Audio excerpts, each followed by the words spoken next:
Mesdames, Messieurs, bonsoir. Il est 20h sur les antennes de la télé Futur Média. C'est parti pour le sommaire de cette édition avec le calvaire des populations de Guet-Ndar. Des maisons emportées par la mer, les rues inondées. La nuit a été longue. La langue de Barbarie très menacée par les eaux. Nous ferons le point avec nos correspondants sur place. La contestation s'intensifie dans le secteur de l'éducation. Tamba, Ziguinchor et d'autres régions du Sénégal ont manifesté contre le non-respect des accords signés avec l'État du Sénégal. Le mouvement des enseignants du parti PASTEF demande à l'État de réagir pendant qu'il est temps. La visite d'État du président Erdogan à Dakar, la fermeture des écoles Yavuz Selim passée sous silence. Les deux chefs d'État ont signé des accords de partenariat dans plusieurs secteurs. Et puis le professeur Fallou Cissé, inhumé au cimetière de la ville sainte de Touba. Le monde du sport sénégalais s'était donné rendez-vous ce matin à l'hôpital principal pour la levée du corps. Voilà le sommaire de cette édition. Dans quelques instants, le développement.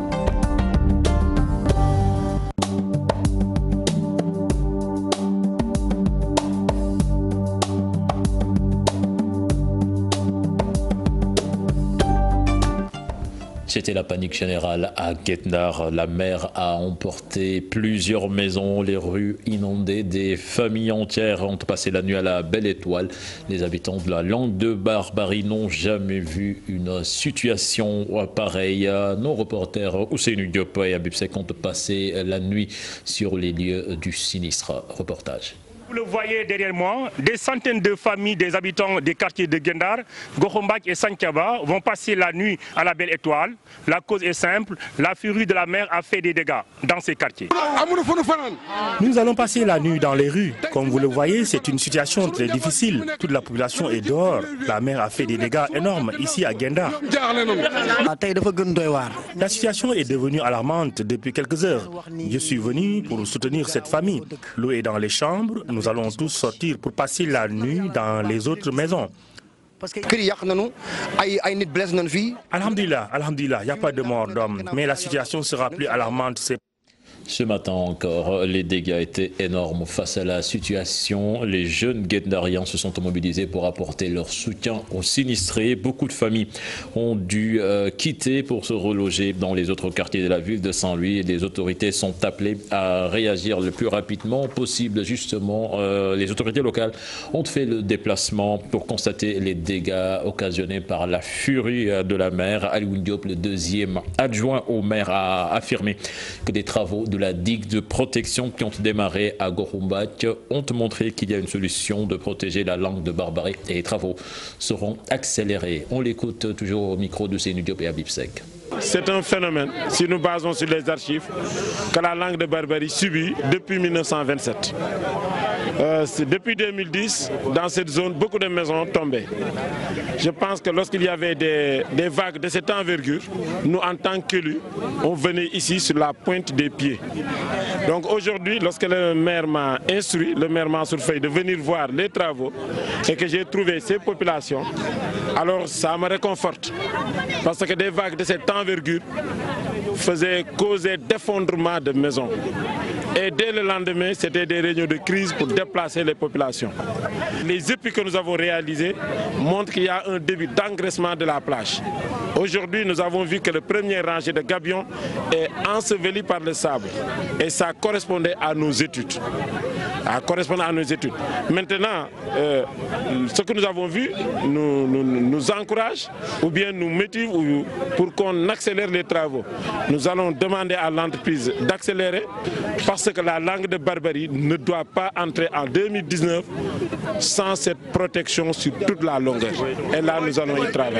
Nous parlons éducation à présent avec le mouvement des enseignants du parti PASTEF qui dénonce la situation de l'école sénégalaise.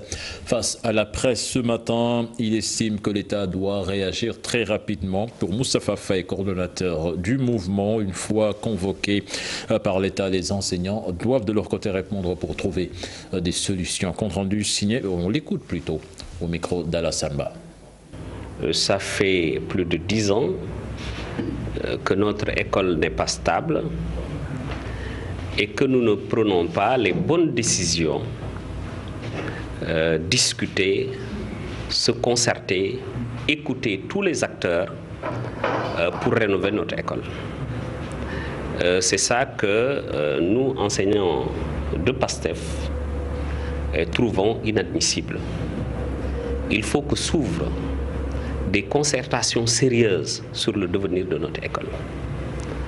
Nous appelons tous les acteurs à cela, à plus de responsabilité pour que notre école redevienne ce qu'elle a toujours été, une école de qualité. Voilà. C'est depuis 2012 que les enseignants avaient des revendications. Où est-ce qu'on était depuis 2012? Est-ce qu'on a fait des avancées significatives? 2014, il y a eu renégociation et accords, des accords réalisables.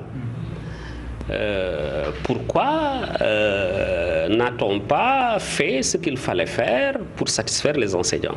Lancer un appel pour que les enseignants discutent, pour que le gouvernement ouvre des négociations sérieuses. À Tambacounda, le grand cadre des syndicats d'enseignants a observé en sit-in en face des locaux de l'IA de Tamba. Son secrétaire administratif revient sur le boycott des évaluations du second semestre. Nous l'écoutons. Il est interrogé par Moussa Omar Gueye. Il faut comprendre par boycott, c'est le boycott de toutes les évaluations concernant le second semestre. Il n'y a pas de devoir à faire, il n'y a pas de rattrapage de composition à faire, il n'y a pas à corriger les copies des compositions jusqu'à l'aboutissement de la lutte. En dépit de l'accalmie observée toute l'année 2016-2017. Ça, c'est la première précision qu'il faut faire.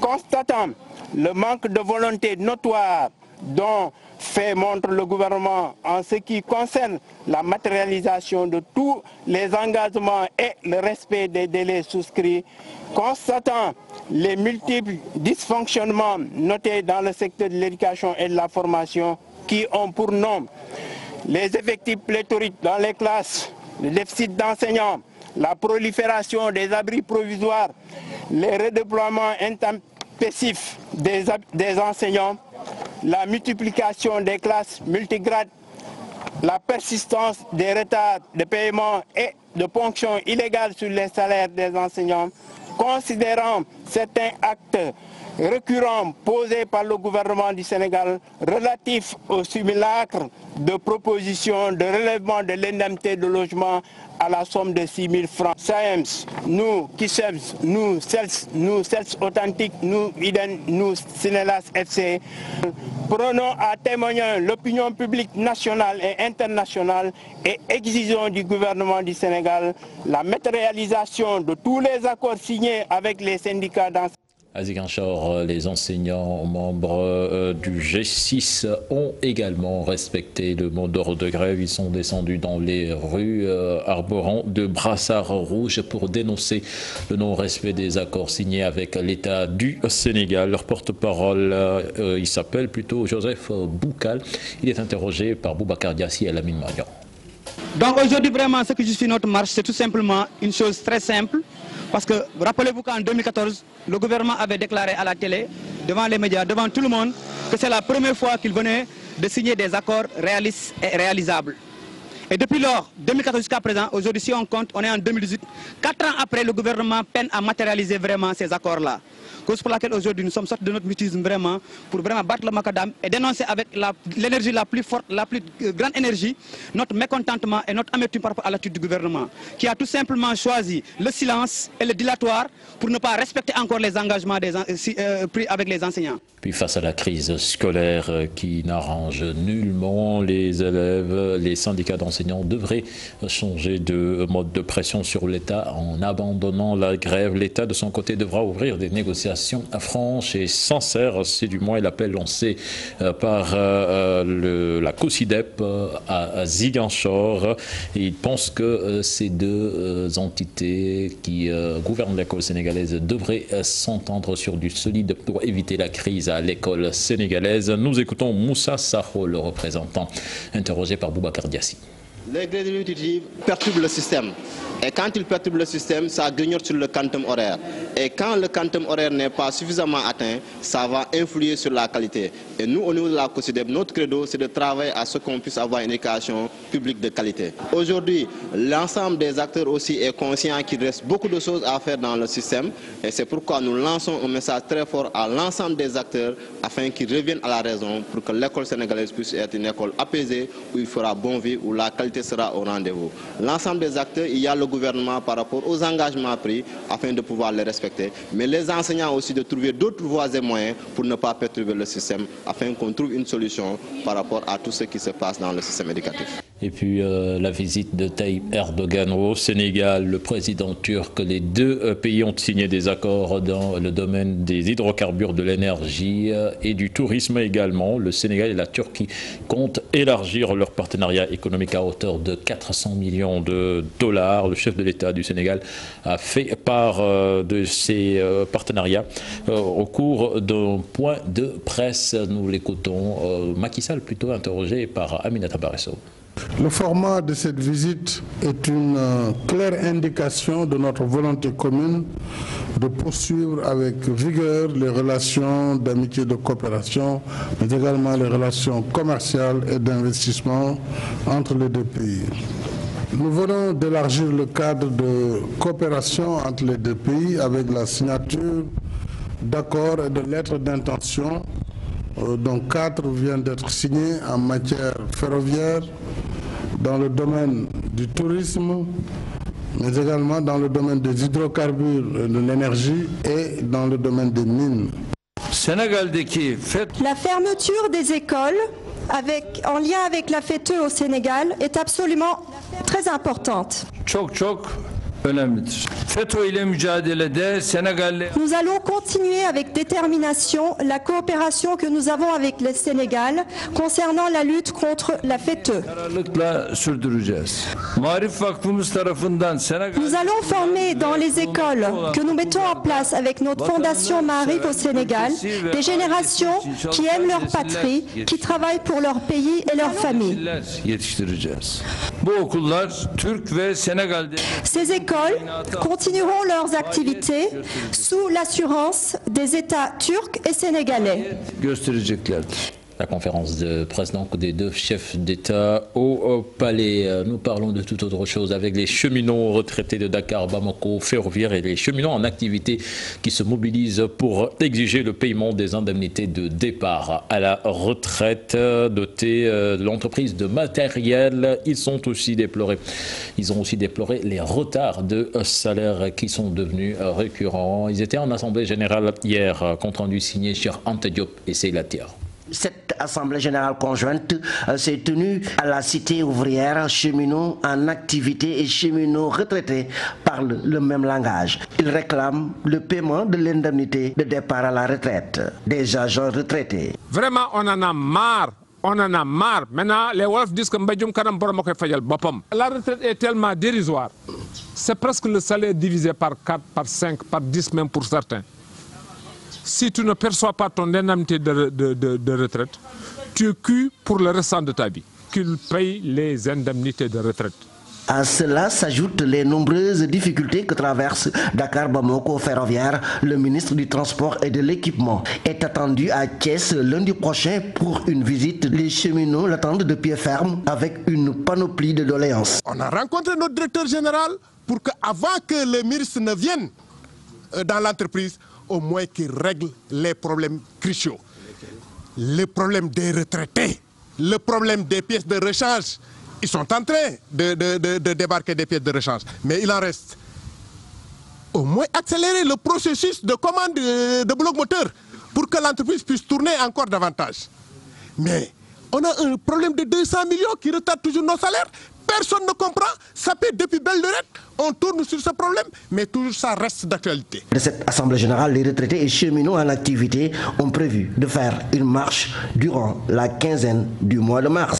Nous parlons politique à présent avec les propos du ministre de l'Intérieur Aly Ngouille Ndiaye qui continue de soulever la polémique de l'avis du politologue. Le professeur Ousmane Ba, c'est regrettable et le chef de l'État du Sénégal doit réagir face à cette situation. Pour Penda Mbow, membre de la société civile, il faut faire la distinction entre les différentes casquettes du ministre.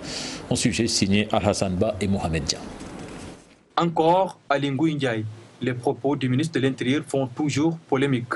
Pour le professeur Ousmane Ba, politologue, une personnalité neutre s'impose et c'est au chef de l'État de régler cette situation.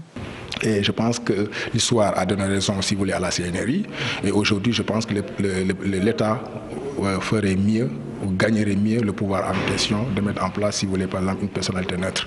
Je pense que peut-être le président, en le félicitant, il l'a fait sous la coupole, la casquette, si vous voulez, du président de l'APR. Mais je pense qu'ici au Sénégal, les élections, ce n'est pas seulement l'affaire du pouvoir, mais c'est l'affaire de tous les acteurs et toutes les composantes, si vous voulez, par exemple, de la nation. De l'avis de Penda Mbow, il y a 3 espaces à distinguer pour comprendre la démarche de Aly Ngouille Ndiaye. C'est un militant avant tout de l'APR, c'est un militant avant tout du président. Voilà, c'est peut-être là où nous devons tous avoir la sérénité et travailler. Parce que quand on sort du cadre politique et qu'on rentre dans le cadre technique, ça c'est un autre discours. Je pense, je ne l'ai pas entendu, que ça devait être dans le cadre politique. C'est la raison pour laquelle nous devons tous œuvrer à définir simplement les espaces, l'espace politique, l'espace citoyen, l'espace technique. De notre côté, le membre de la société civile se défend, accusé de société civile politique par le Forum du Justiciable. Je suis tentée de dire que le jour où il fera le 10e de ce que nous avons fait sur le terrain, parce que moi je suis sur le terrain depuis au moins 1977 et je continue à être sur le terrain, il pourra prétendre véritablement, je ne dis pas à être dans le pouvoir, mais à diriger tout simplement une grande organisation sur le plan international. Puis on guide pour mieux encadrer les collectivités locales. Le mouvement citoyen dirigé par Penda Mbow a procédé ce matin à la restitution du guide d'animation sur la budgétisation sensible au genre. Pour Penda Mbow, c'est pour participer plutôt à la lutte contre l'injustice et l'encadrement de la population. Penda Mbow que je vous propose d'écouter toujours au micro d'Alassane Ba. Aujourd'hui, nous sommes venus pour présenter le guide qui est élaboré par le mouvement citoyen et qui porte sur la budgétisation sensible au genre, financé par la coopération luxembourgeoise dans son programme intégré de coopération CEN 029. Cela fait plusieurs années que nous travaillons avec la coopération luxembourgeoise à côté d'autres partenaires que vous pouvez bien voir sur le guide. Et notre action s'est toujours inscrite autour de l'encadrement des populations, du renforcement des capacités des citoyens, mais aussi de la lutte contre l'injustice et l'approfondissement de la démocratie. Je pense que c'est notre credo, la société civile. Comme vous allez vous en rendre compte, ce guide, je ne dis pas que c'est le meilleur des guides, mais c'est l'un des meilleurs jusque-là. Et on travaille à l'encadrement des collectivités locales pour une meilleure répartition des ressources, mais une utilisation judicieuse des ressources et la définition des priorités, justement, des programmes dans la collectivité locale. Et nous œuvrons dans ce cadre depuis plusieurs années. Nous allons à Ziguinchor. À présent, la décision du chef de l'État de prolonger de 2 ans la durée des agents de sécurité de proximité bien accueillis par les populations. Certaines estiment toutefois qu'il faudrait revaloriser les salaires alors que d'autres pensent que pour le bien de la population, il faudrait leur réserver des modules de formation en matière de droits de l'homme. Boubacar Diassi, Lamine Magnan. Cette décision du chef de l'État Macky Sall est positivement appréciée par les Ziguinchorois. Bon, moi je ne me plains pas par rapport à la mesure, d'autant plus que la mesure là, ce n'est que des emplois que l'on crée. Je pense que c'est une bonne nouvelle. Le chef de l'État, je pense que puisqu'il a pris cette mesure courageuse, il faut s'en féliciter. Cette décision est venue à son heure au moment où on sait que quand même ces gens-là sont en train de battre quand même un travail tétanesque ici au niveau de la région de Ziguinchor. Je ne dis même pas au niveau de Ziguinchor, mais quand même à travers le pays. Mais l'État devra songer à augmenter les salaires des ASP. Je pense bien. Cela aussi va s'accompagner sur le plan pécuniaire, autrement dit sur le plan financier. Je plaide pour pour qu'on augmente leur salaire. Parce que tout simplement, la tâche qui incombe ces agents de la sécurité, c'est une tâche vraiment lourde qu'il faut prendre au sérieux. L'État ne doit pas se limiter à la formation initiale des ASP. Voilà, très bien. Donc maintenant, à ce niveau-là, je crois que c'est là où le bas blesse, parce que moi, je crois que ça reste. Oui, je crois que ça reste. Donc on doit les former davantage et même faire une formation continue. Donc ça, même s'ils sont dans les services, mais de temps en temps, chaque trimestre, quand même, on les amène quelque part pour renforcer quand même leur formation. Oui, surtout aussi donc sur le plan du respect quand même. Du respect quand même des droits de l'homme. Certains Ziguinchorois estiment aussi que l'État devra tout bonnement recruter les ASP dans la fonction publique.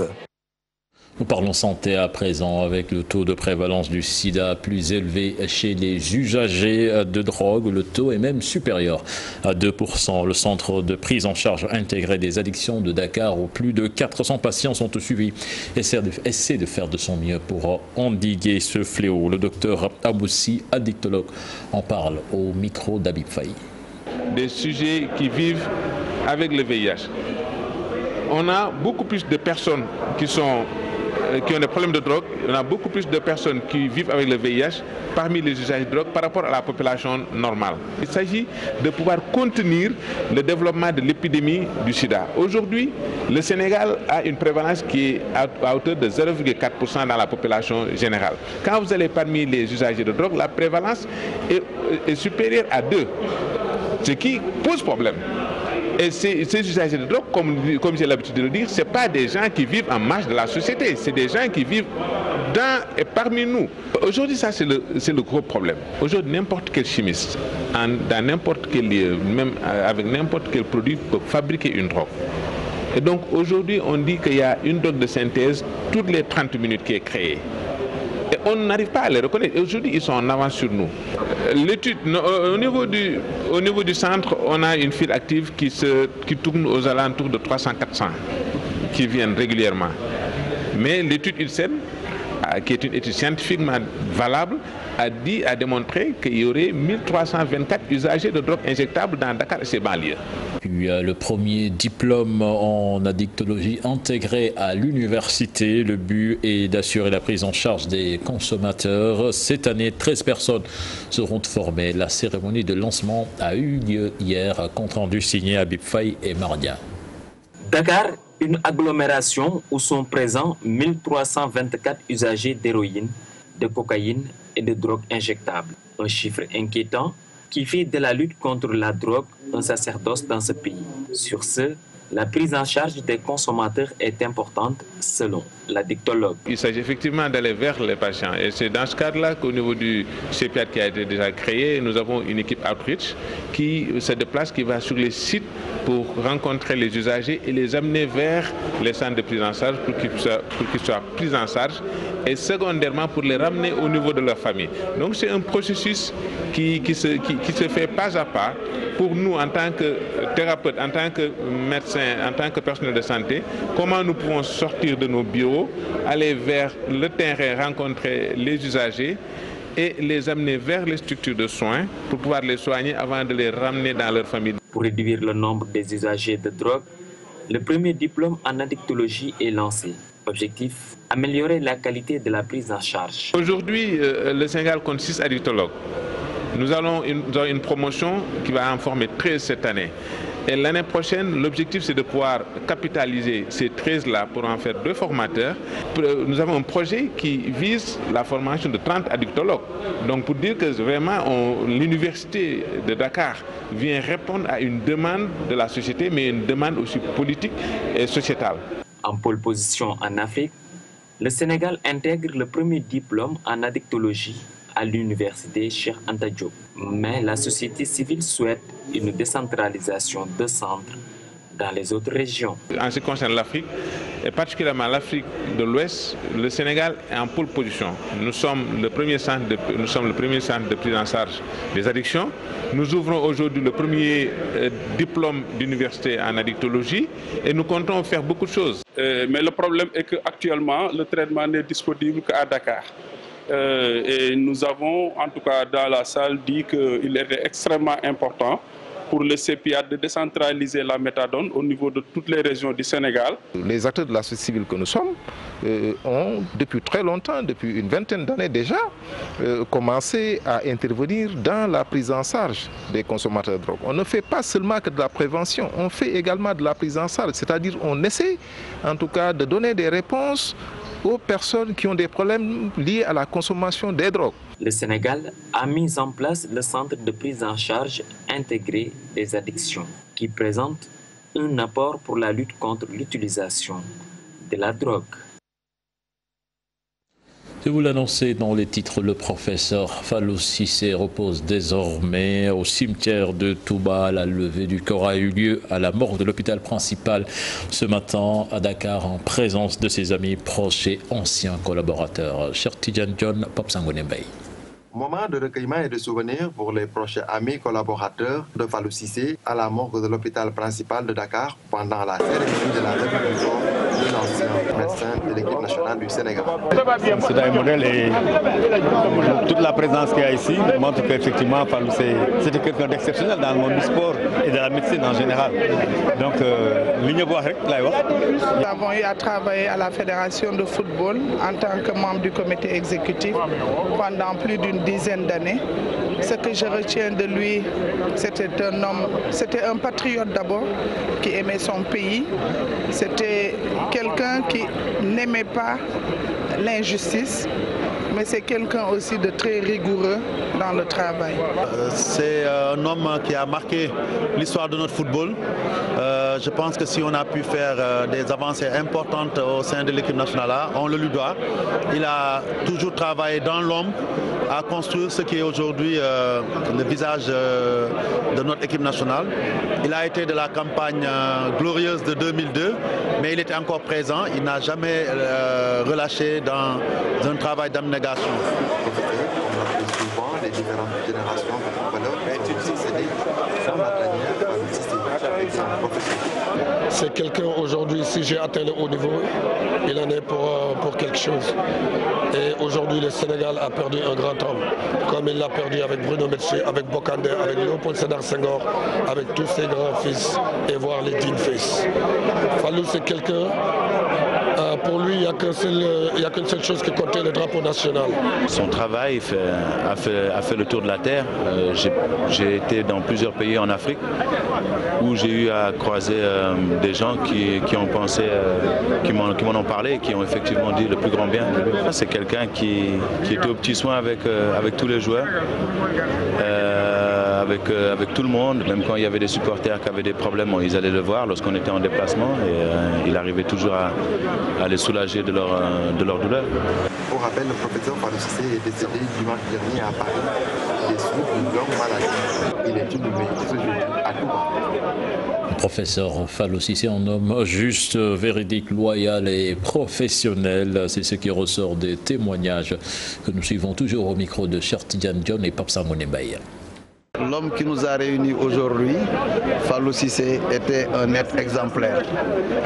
Un humaniste, je dirais. Au-delà de son statut, de tout ce qu'il a occupé comme responsabilité au Sénégal, on peut retenir de lui son humilité, son sens du partage, son sens de la solidarité.